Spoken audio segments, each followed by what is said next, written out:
Cause and effect. Your actions and reactions. We're going to talk about cause and effect, your actions and your reactions.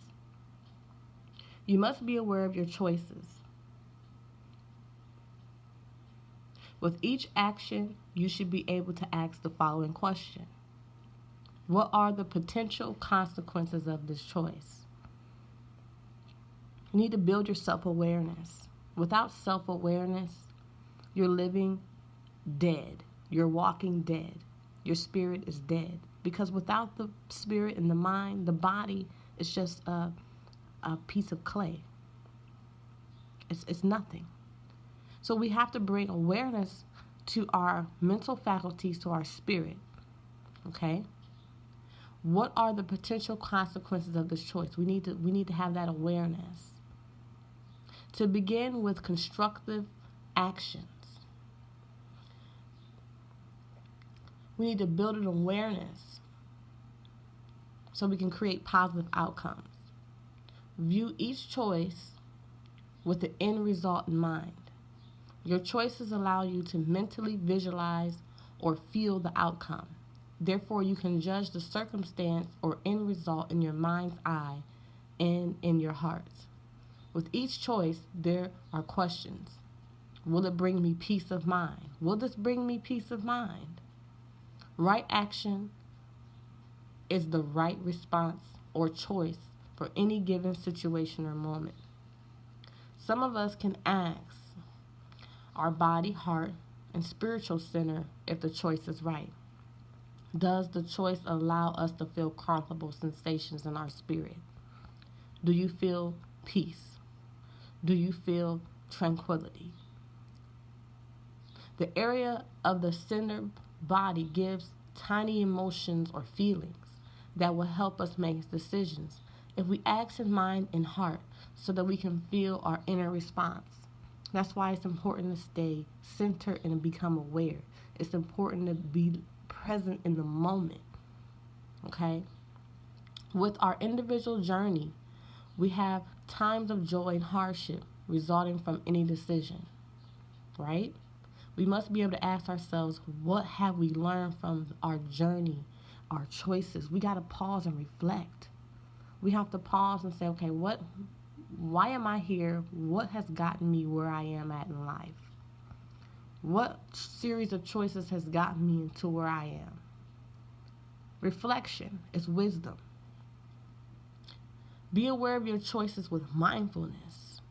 Then try to make decisions, take actions, and move ahead with your journey. Don't just go through, make choices, and not learn. See, the essence to me of a great person is someone who can endure hardship, reflect on the choices, on what has gotten them to where they are, whether they have made a choice that has affected them, that made the reality they have, is what they're experiencing now a result of their actions, and taking accountability for your actions so that you can correct your course and create the potential outcome that you desire. We must live according to providence. There are things that we are meant to do. We must dig deep into our souls to determine what our true purpose on earth is. It takes effort. It's not going to just pop up. You have to ask yourself questions. You have to pay attention to the patterns in your life. Pay attention to, things that have happened. Like, maybe I'm here to do this. What calls you? Our inner being wants us to live and express our true talents and inner desires. We're here for a purpose. We're not here just to pay bills and die. You're not here to just go to work every day and pay AT&T, pay, whomever or whatever, or just live a mundane life. You're here for a purpose. You may have a dream to build hospitals, write poetry, create a music center. You may even have a calling to minister to the sick or to the poor. Whatever it is, be sure to express this before you leave this world. Die empty. Don't die with your potential. Many people find this place their true labor. You want to find your purpose. And to raise your awareness, Prayer, contemplation, meditation, and self-evaluation is key. What do we want from life? We want more happiness and the ability to fulfill our desires. Most of us desire abundance and the flow of goodness into our lives. In this larger scheme of life, we want the desire of health and rich life, fulfillment and joy, spiritual and mental realms.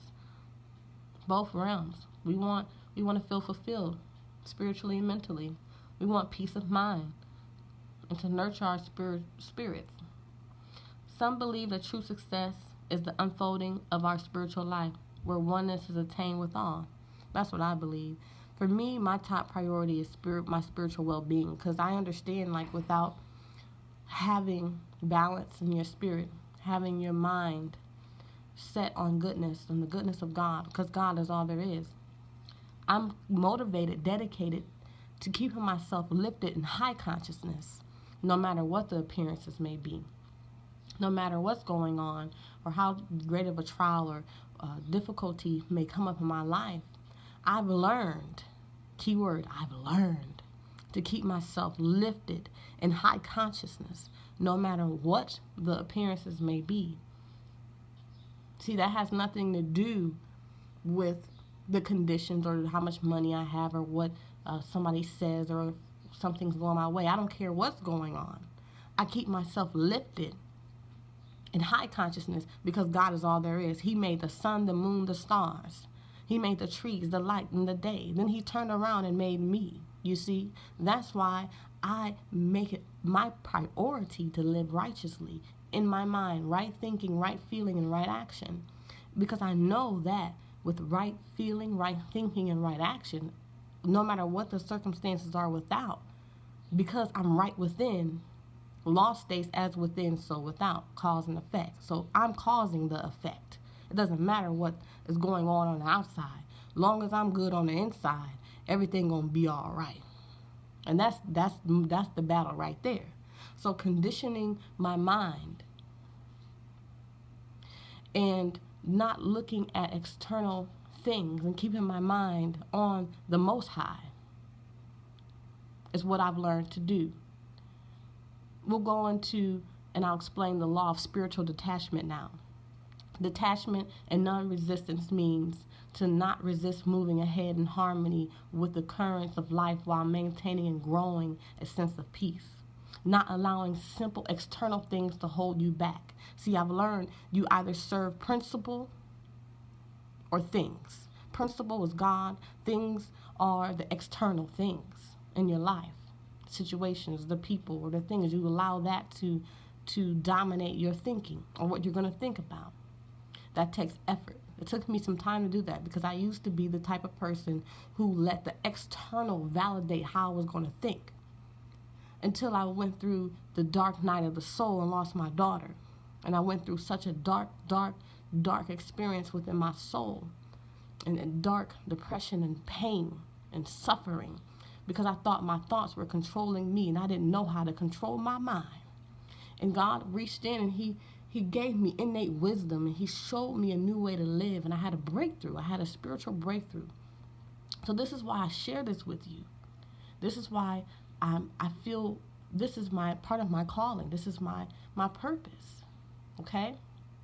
So detachment, non-resistant, not allowing simple external things to hold you back. So how do you achieve that flow?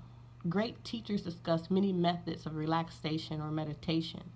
Men commune with nature at times to reflect on life, going out to nature so that you can, mellow out your spirit. Many spiritual masters sincerely believe that giving attention to the source of all is vitally important.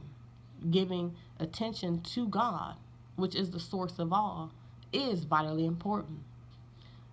They imply that it's highly important to develop a harmonious relationship with God. This can be done, of course, through the cultivation of gratitude, cultivating the attitude of gratitude. Therefore, you'll never be rude.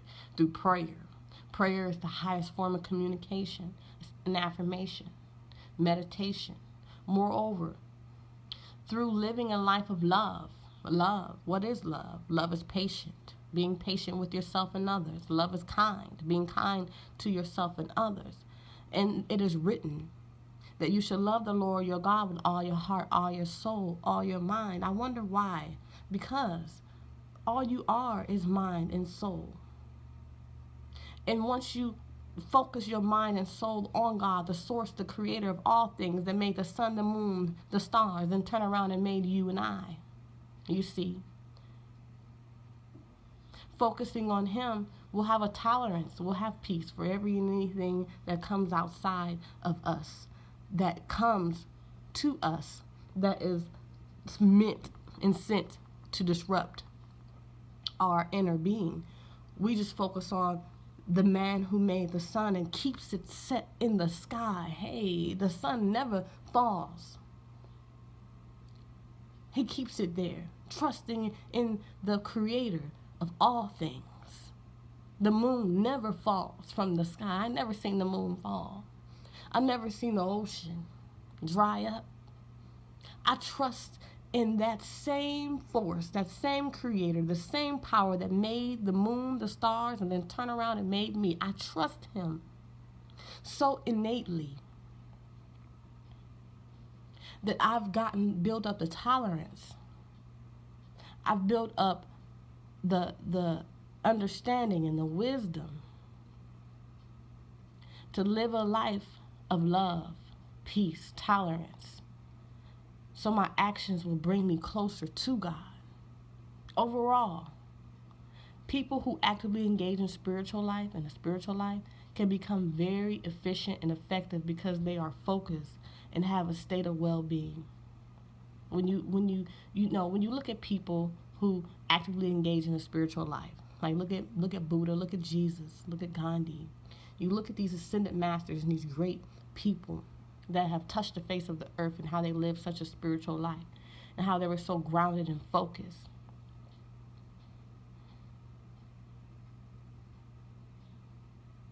When a person is in harmony and non-resistance with the world and motivated by love and joy and harmony and non-resistance with the world and motivated, life will flow to him or her with powerful rewards. Overall, the body generates and expands energy. Selfishness and the desire to control others is a great waste of precious energy. Seeking validation and approval from everyone is also a big waste of energy. Becoming who you really are is a lifelong journey. In sum, doing esteemed actions will create esteem in your life. Unfolding to your highest level will be your reward. Reaching your fullest potential. Growing. Excelling. And becoming all that you're meant to be.